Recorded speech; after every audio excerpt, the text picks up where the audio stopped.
Good morning. Welcome back to the Vitality Project. I'm Dr. Bob.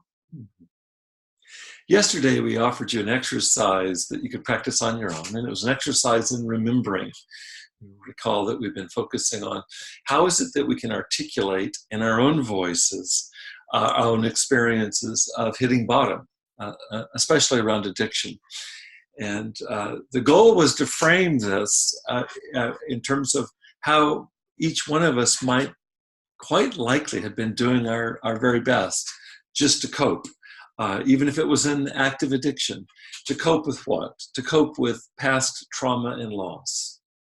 And we discussed such trauma and loss in the context of childhood experiences, for example, of emotional neglect, some form of ongoing abuse that we endured, or perhaps some other form of trust having been betrayed from very early in our development.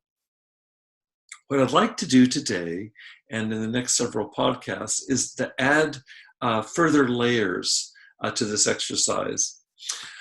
So to start with, researchers in psychology study what they refer to as adult attachment, which really has to do with our relationship connections from early on and how those affect the rest of our lives. And these researchers in adult attachment have recently zeroed in on what may underlie a whole spectrum of psychological pain and challenges, whether it's depression or anxiety or addiction. And I'm just picking three areas that many of us have suffered firsthand. What's becoming clearer and clearer is just how absolutely foundational the experience of emotional trust is for all of us. So let's examine trust a bit further.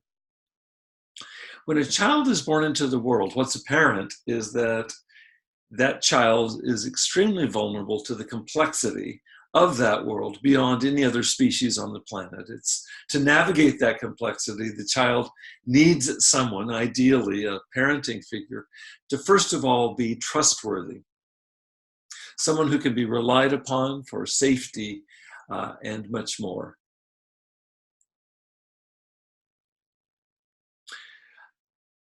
The much more that I'm thinking of here is not only do we need somebody to be trustworthy, but we need somebody to be a guide for us, to help us navigate the complex world, to help make sense of things.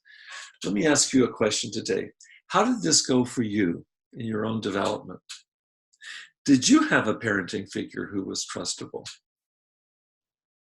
Did that grown-up guide you to develop a view of the world that would serve you across your life reliably?